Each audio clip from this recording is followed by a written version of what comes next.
देश का आम बजट पेश हो चुका है। वित्त मंत्री निर्मला सीतारमण ने आज बजट पेश किया है।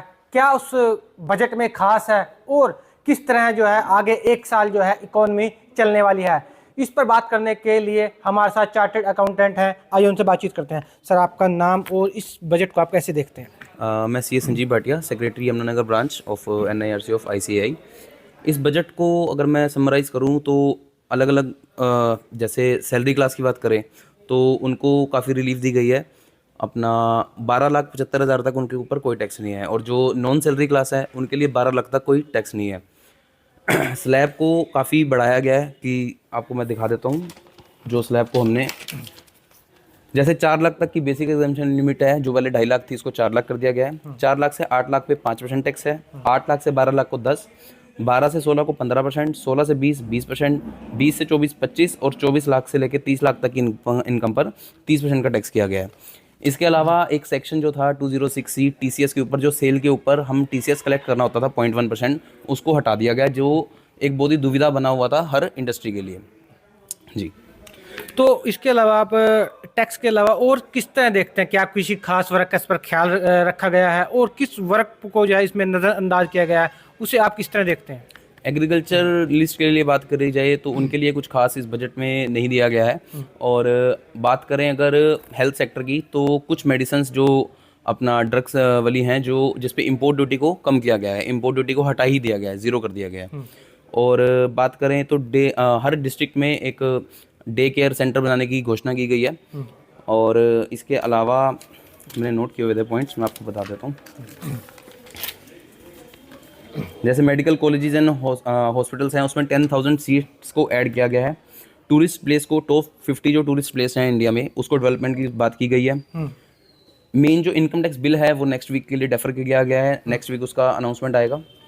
जो इंश्योरेंस सेक्टर है उसमें 75% की FDI थी, अब उसको बढ़ाकर 100% कर दिया गया है।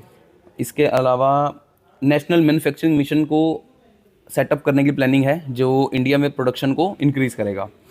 रेंट इनकम टैक्स के प्रोविजंस की बात करें तो जो रेंट पे हम पूरे साल का 2.5 लाख मतलब 2,40,000 की लिमिट थी TDS की, उसको बढ़ाकर 6 लाख कर दिया गया है।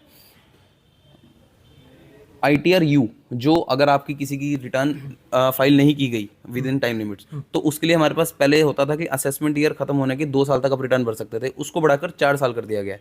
तो आज की डेट में आप पिछले 4 साल की रिटर्न 5 साल की भर सकते हैं इस प्रोविजन के तहत। सीनियर सिटीजन के जो FD का इंटरेस्ट था उस पर उनको 50,000 पे TDS कटता था, उसको बढ़ाकर 1 लाख कर दिया गया। कौन सा ऐसा वर्ग है जिसको नज़रअंदाज किया गया है? आपको मैं भी बताया, एग्रीकल्चर की बात करें तो उस पर कोई भी ऐसा इन्होंने स्पेशल वो नहीं दिया, तो मुझे लगता है एग्रीकल्चरिस्ट को इस निराशा होगी इस बजट से। देश के विकास में यह बजट जो है कितना आगे लेकर जाएगा? देखिए, अगर जैसे जिस हिसाब से इनकम टैक्स बिल के ऊपर डिपेंड करता है जो नेक्स्ट वीक आना है, बट फिर भी जो इन्होंने स्लैब्स को बढ़ाया है और जो टैक्स को कम किया है, इससे हमारा जो इंडस्ट्री में कैश फ्लो है वो बढ़ेगा, इंडस्ट्री में पक्के का जो काम होता है वो बढ़ेगा।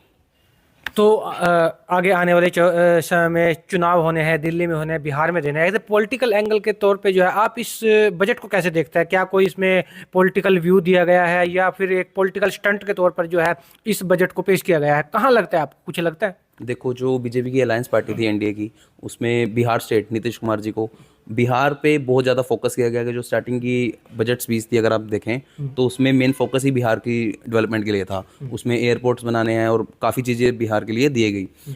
तो और देखा जाए ये जो बजट है इसको बड़ा बैलेंस रखा गवर्नमेंट ने, क्योंकि आने वाले दिनों में अपना दिल्ली के इलेक्शंस हैं तो उसका भी कुछ ना कुछ उनके दिमाग में है, तो ये बजट को ऐसे पेश किया गया है जी।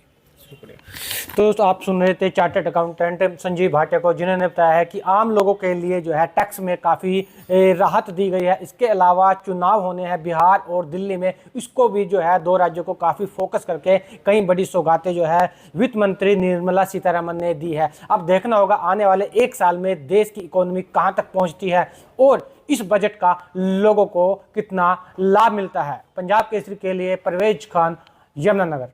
हमसे जुड़े रहने के लिए हमारे YouTube चैनल को सब्सक्राइब करें और नई वीडियो की नोटिफिकेशन के लिए बेल आइकॉन को दबाएं। अगर आप ये वीडियो Facebook पर देख रहे हैं तो लाइक जरूर करें और ज्यादा से ज्यादा शेयर करें। धन्यवाद।